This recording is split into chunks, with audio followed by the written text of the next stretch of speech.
Okay, I hope you checked out the first video on the Piano Engine using Intuitive Keys Lite, and we're just going to build on all of that content. So first off, if you have a Steinway,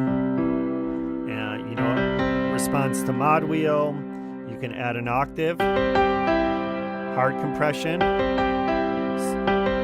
soft, lush compression, dense verb.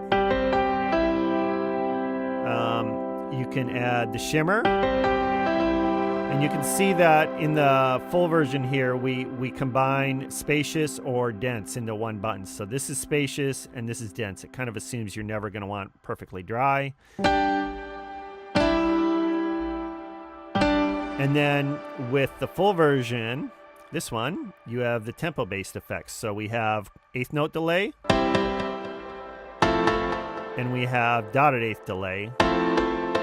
And these map to the bottom row of buttons on the Nano Control maps to these buttons automatically. And so that's the R control is the bottom row. And you see the numbers there next to. So I'm channel 8 pushing the R button. And now pushing the M button above the R button gets me up one. And then the button above that is the panic button. So those are the three that I'm assuming you're going to be needing in real time. So that's what Intuitive Keys, the full version, gets you those delays is the bottom line. Kind of combines some functionality. And then you get, of course, the Yamaha. And then the audio input as well. And that's that silk pad sound. You can run through the delay.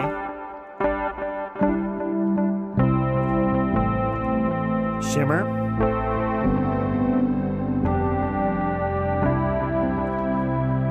Add in the piano. All right, so serious range of potential here from the Piano Engine in Intuitive Keys. So we're just going to kind of reset some things here, dial it back. Now, of course, all the other functionality that we had talked about over here with the instrument channels in Intuitive Keys Lite, that's present too. So here's the stock Yamaha again, and the Steinway, and the Steinway split. And so you can make an alias that is a split. So you notice these are all aliases with 0 additional overhead, and the split can coexist with a non-split. And then the Bosendorfer. So where are the other pianos in Intuitive Keys, the full version? So those they come included, and you go over here to Intuitive Keys, and then there is this piano folder, and you can pull in individual patches. So if you wanted to just pull in Alicia's Keys, the auditorium version, because that's the only piano you have, you can do that. And we are pulling that in now. All right, and there it is.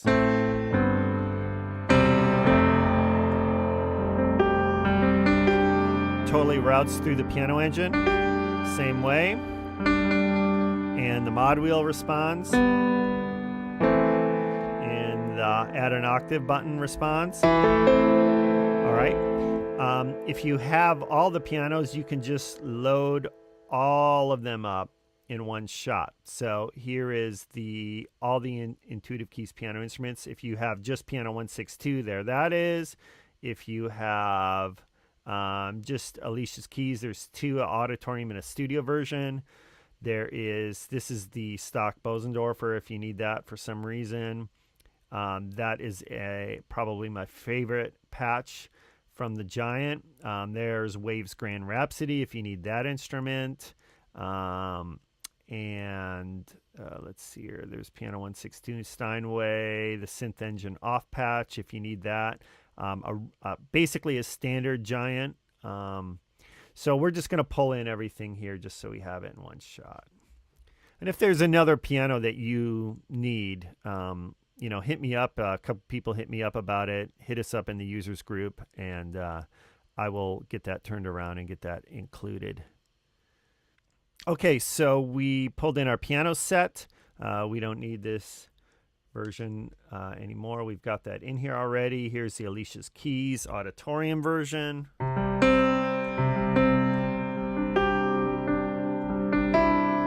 Studio version is a little tighter maybe.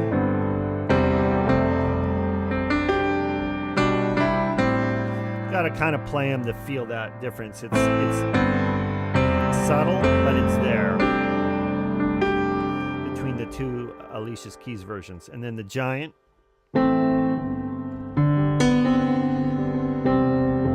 So this piano has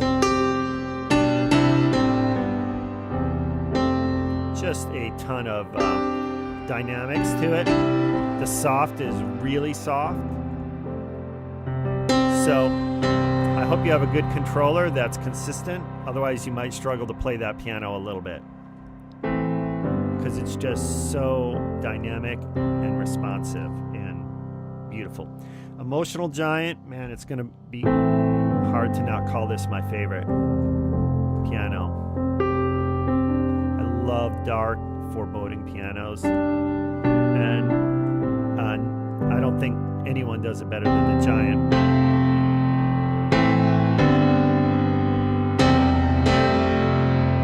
Just the dark.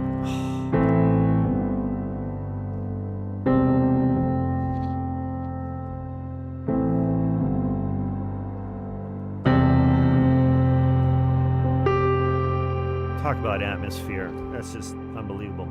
Now, I'm going to go over to Grand Rhapsody, and I'm going to start playing right away. And I want to show you what happens here every time we go to Grand Rhapsody. So here we go. I'm playing, no sound. No sound. No sound. No sound. Where's the sound? There it is. All right, so I don't know why Waves Grand Rhapsody loads up like that. But the first time you play it, it is not there. First time you load it up, it takes a few seconds. So on the one hand, that's very RAM friendly, but it's only 100 megabytes here. So, you know, I don't know why it's trying to save so much memory. But it sounds great. It's a great piano. So if you can catch it, you know, it's normally $50. If you can catch it when it's $29, that's probably a good deal. But just be aware of that when you're playing it. You really got to load it up the first time, and then I'm pretty sure once it gets loaded, it's there. It's there in RAM, and you can come back to it, and it'll be reliable.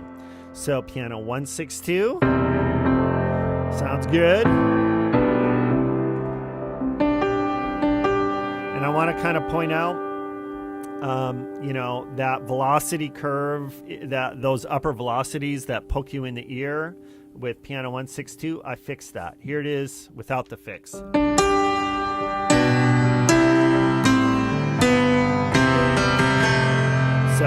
if that is horrible to you, it was horrible to me, so that's hitting it as hard as I can, and it's not doing that anymore. So that's my fix. That, to me, makes piano 162 much more playable. So I hope you dig it. And then these are the stock pianos as before, the Bosendorfer and the Steinway and the Yamaha, and then an extra synth off patch if you lost that somehow. So it is worth noting that these stock instruments don't seem to have much demand on the Piano 6 162, and I just have the light version of it is 1.24 gigabytes. So, and I'm also just using the close version. I'm not layering up 2 layers of Piano 162. I don't see the point in a studio setting. And my wife loved something that I sent her about my boy. And Waves Grand Rhapsody, let's see here. That isn't too much overhead. Emotional Giant, man,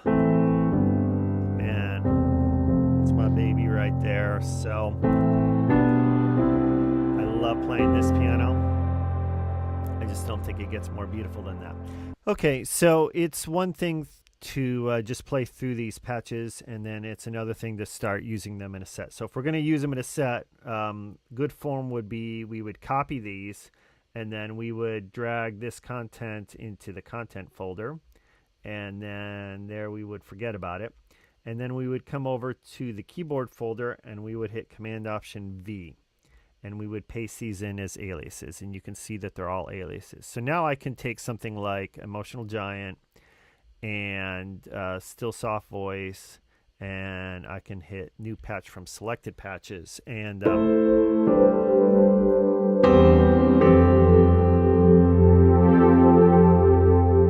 my patch for the Giant, and you can see that it didn't open a new instance of the Giant. It's an alias, and there's 0 total kilobytes. And then if I wanted to kind of pull down the pads on this, I could use Fader 6. You can see how that's tied to the analog, digital, and synth sounds. And the 2 rotary knobs on channels 7 and 8, I could pull those down a little bit.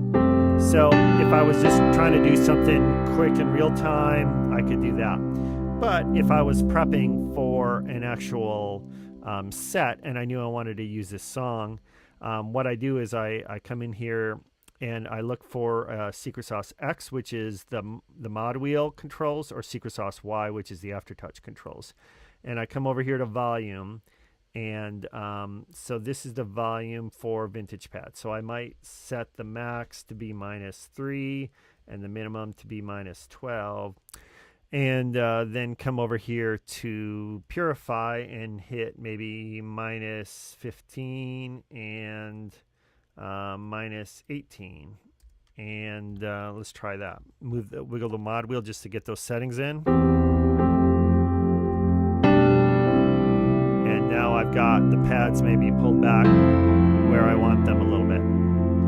So that's how we get around. That's how we use these pianos, and then you'll be all set to use this sound.